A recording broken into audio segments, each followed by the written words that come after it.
Тоҷирони тоҷик ба воридоти лӯхтакҳое аз чин шурӯъ карданд ки либосҳои миллии тоҷикӣ аз ҷумла атлас доранд. Саодат Дониёрова, ки аз Чин ба Тоҷикистон бозича ворид мекунад, рӯзи 17 декабр ба радио Озодӣ гуфт, идеяи дархости таҳияи лӯхтакҳо бо либоси миллӣ ва кокулҳои бофта дар Чин аввали имсол ба зеҳнашон расид. Аввали сол мақомоти назоратӣ дукон ба дукон гаштанд ва бозичаҳоеро мусодира карданд, ки ба гуфтаи онҳо ғайристандартӣ ва барои кӯдакон зараровар аст.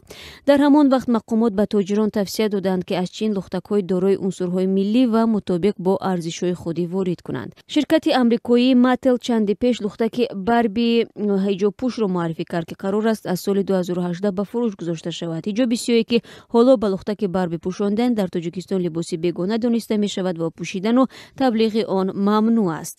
Зоҳиран қабл аз оне ки ба Тоҷикистон Барбии ҳиҷобпӯш ворид шавад, соҳибкорон бо машварати мақомот ба лӯхтакҳо атлас пӯшониданд. ҳоло лӯхтаки атласпӯшро дар бозорҳои Душанбе ва дигар минтақаҳо метавонед дастрас кунед ва як лӯхтак бо либоси миллӣ аз 15 то 25 сомонӣ арзиш дорад. Як манбаъ дар оҷонсии Тоҷик Стандарт рӯзи 17 декабр гуфт, ворид накардани Барбии ҳиҷобпӯш ва ворид кардани лӯхтакҳо бо либоси миллӣ танҳо тавсия ба хотири пуштибонӣ аз сиёсати давлат аст. ҳамсӯҳбати радио Озодӣ гуфт, соли гузашта дар Тоҷикистон регламенти техникии бехатарии бозичаҳо тасдиқ карда шуд, ки воридот ва фурӯши бозичаҳоро ба танзим меорад.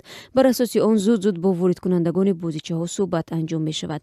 Хусрав Ренаев, тоҷири дигаре, ки ба фурӯши лӯхтакҳо машғул аст, рӯзи 17 декабр ба радио Озодӣ гуфт, ҳоло лӯхтакҳо ду-се нави либоси миллӣ мепӯшанд ва онҳо ба нафароне, ки аз Чин лӯхтак ворид мекунанд, хостанд, ки лӯхтаки чаканпӯш биёранд.